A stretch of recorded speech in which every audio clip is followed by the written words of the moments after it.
स्वयं देवगुरु बृहस्पति धन नहीं देते हैं, जमीन जथा नहीं देते हैं, भूमि मकान नहीं देते हैं, लेकिन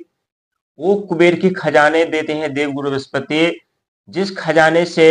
व्यक्ति धन निकालते निकालते व्यक्ति के जीवन समाप्त हो जाते हैं, व्यक्ति की जिंदगी समाप्त हो जाती है, लेकिन जब तक व्यक्ति की सांसें चलती रहती है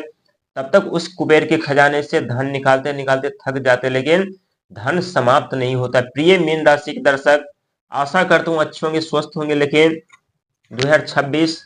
वो भी शनि के साढ़े साथी का दूसरा चरण, शनि महाराज आपके स्वयं आपके घर में विराजमान है। और शनि महाराज इस समय जो है वह मार्गी अवस्था में चल दिए हैं। जब मार्गी अवस्था में चल दिए हैं तो कहते हैं जब शनि के साढ़े साथी का दूसरा चरण आरंभ होता है उस समय जितने ही शनिदेव महाराज वक्री चाल में चले उतने ही मीन राशि वालों के लिए अच्छा होता है, लेकिन जब शनिदेव महाराज मार्गी अवस्था में चल देते हैं तो मीन राशि वाले के जीवन में परेशानियों की भरमार लग जाती है। चाहे बिजनेस व्यापार हो, चाहे कैरियर हो, चाहे शिक्षा हो, चाहे संतान हो, चाहे धन का आगमन हो, नौकरी छूट जाती है, रिश्ते पर प्रतिबंध लग जाते हैं, रिश्ते बनते बनते टूट जाते हैं, अनेकों समस्याओं का सामना करना पड़ता है। और ठीक उसी प्रकार आप लोग उस समस्याओं का सामना करते हुए आगे की तरफ बढ़ रहे हैं। लेकिन इसी दौरान स्वयं देवगुरु बृहस्पति जो आपके राशि के स्वामी है, मिथुन राशि में विराजमान है। मिथुन राशि के स्वामी ब्रह्मांड का सबसे छोटा और नठड़ ग्रह बुध माने जाते हैं, जो कि बिजनेस व्यापार कैरियर शिक्षा संतान के कारक माने जाते हैं। सुई की नोक बराबर दृष्टि किसी व्यक्ति के ऊपर पड़ जाए तो व्यक्ति का जीना मुश्किल कर देते हैं, बिजनेस व्यापार कैरियर सब पे प्रतिबंध लगा देते हैं। लेकिन 2026 में फरवरी महीने में ही आपके 12वें घर पर द्वादश भाव को देख रहे हैं, क्योंकि बिजनेस व्यापार कैरियर शिक्षा संतान के कारक माने जाते हैं। और 12वां घर जो होता है, द्वादश जो घर होता है, ये खर्चे का घर भी माना जाता है, धर्म का घर भी माना जाता है, यात्रा का भी घर माना जाता है। इस दौरान आप लोग अत्यधिक यात्रा कर रहे होंगे और जितना आप लोग यात्रा कर रहे होंगे उतने ही लाभ आप लोगों को मिल रहा होगा, लेकिन अनावश्यक यात्रा से आप लोगों को परहेज रखना चाहिए, बचना चाहिए। इसके बाद स्वयं देव बृहस्पति जो कि मिथुन राशि में विराजमान है, वो भी 11 मार्च से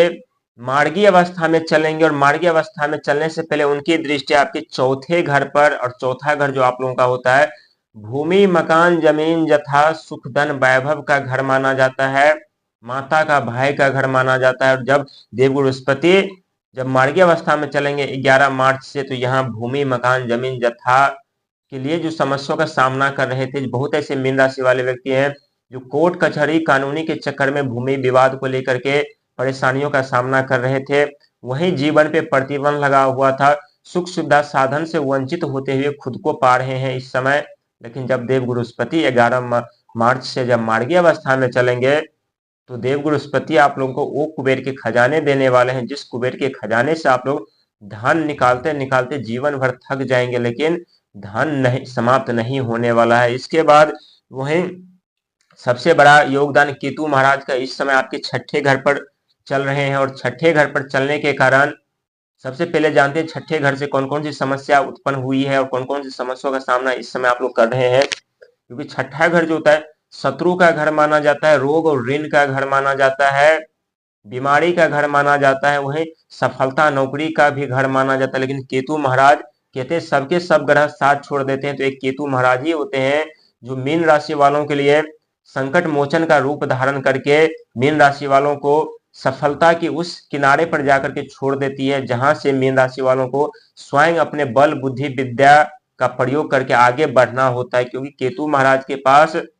दिमाग नहीं है, सिर्फ दिल है, और दिलदार व्यक्ति किसी के साथ कभी अन्याय नहीं करते, किसी के साथ अन्याय होते हुए नहीं देख सकता। यही कारण है कि केतु महाराज की दृष्टि आपके छठे घर पर, और छठा घर से जो समस्याओं का सामना आप लोग कर रहे थे, चाहे कर्जे के दलदल में पड़ रहे थे, चाहे अपमानित हो रहे थे, चाहे शारीरिक तौर पर बीमार पड़ रहे थे, चाहे एक्सीडेंट होने का चांस बन रहा था, यानी कोई ऐसी समस्या जो छठे घर से आप लोग प्राप्त कर रहे थे, वो छठे घर से अब आप लोगों को थोड़ी धीरे धीरे करके राहत मिलने वाली है। जो अचानक से घटना घटित हो रही थी, उस अचानक से घटना घटित होने वाली समस्याओं से आप लोगों को राहत मिलने वाली है। लेकिन 2026 और 27 ये 2 साल आप लोगों के लिए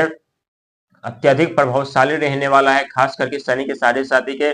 दूसरे चरण को लेकर के। और शनि के साढ़े साथी का दूसरा चरण कहते हैं अपने चरम सीमा पर होता है, व्यक्ति को गन्ने की तरह निचोड़ देते हैं, लेकिन निचोड़ने के बाद व्यक्ति को इतने साहसी मजबूत निडर बुद्धिमान ज्ञानी बना देते हैं जहां व्यक्ति अपने जीवन में अनेकों सुख सुविधा साधन के साथ आगे बढ़ते हैं, फिर उनके जीवन में कितनी भी बड़ी समस्या क्यों न दस्तक दे, उस समस्याओं का सीना चीर करके व्यक्ति अपने जीवन में सुख संपत्ति साधन प्राप्त करते हैं। प्रिय दर्शक, ये चौथे घर पे देवगुरु बृहस्पति का मार्गी होना, ये आप लोगों के लिए किसी चमत्कार से कम नहीं है, वो भी शनि के 7.5 के दूसरे चरण में, और आपके राशि के स्वामी होते हैं, जो कि स्वयं आप अभी मिथुन राशि में विराजमान है, लेकिन जब ये कर्क राशि में आएंगे तो आपकी इनकी दृष्टि यानी पंचम घर पर पड़ने वाली है। बिजनेस, व्यापार, कैरियर, शिक्षा, संतान, नौकरी पे जो प्रतिबंध लगा हुआ है, जो समस्याओं का सामना आप लोग कर रहे हैं, उस सब से छुटकारा और राहत दिलाने वाला समय रहेगा। लेकिन कहते हैं देवगुरु बृहस्पति की तीनों के तीनों दृष्टियां जिस तरह से गंगा जल शुद्ध और पवित्र होते हैं, उसी तरह से तीनों दृष्टियां, चाहे 5वीं हो, चाहे 7वीं हो, चाहे 9वीं हो, तीनों की तीनों दृष्टियां शुद्ध और पवित्र होते हैं। लेकिन शनि महाराज की 3 दृष्टियां, तीसरी, 7वीं और 10वीं तीनों दृष्टियां अत्यधिक कष्टदारी होता है, जिसके कारण आप लोग अभी तीनों दृष्टियों का सामना करते हुए नजर आ रहे हैं। एक तरफ तीसरी दृष्टि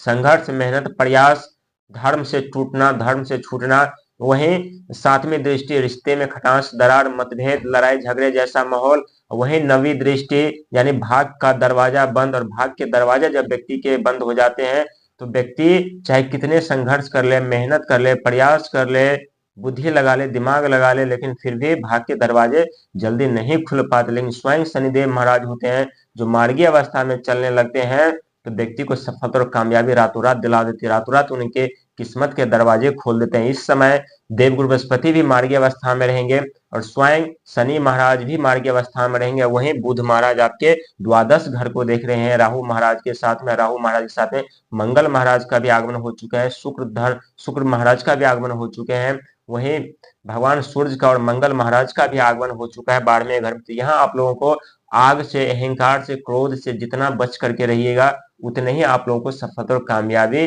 आपकी जिंदगी लेकर के जाएगी। ये समय आप लोगों के लिए थोड़ा कठिन और कष्टमय जरूर है, लेकिन यकीन मानिए ये कष्ट आप लोगों को उस सफलता के द्वार खोल देंगे जिस द्वार में आप लोगों के लिए अनेकों सुख सुविधा साधन, मान सम्मान, पद प्रतिष्ठा आपका इंतजार कर रही है। और ये 100% देवगुरु बृहस्पति से होगा, क्योंकि देवगुरु बृहस्पति आप लोगों के राशि के स्वामी होते हैं और भगवान सूर्य के परम मित्र होते हैं। वहीं मंगल महाराज आपके राशि के स्वामी के परम मित्र होते हैं, जो कि आपके 12वें घर पर विराजमान है, खर्चे के घर पर विराजमान है। यहाँ खर्चे को लेकर के कुछ परेशानियों का सामना आप लोग जरूर कर रहे हैं, लेकिन निराश होने की जरूरत नहीं, हिम्मत हारने की जरूरत नहीं है। देवगुरु बृहस्पति मार्गी अवस्था में चल दिए हैं, चौथे घर को देख रहे हैं, इसके बाद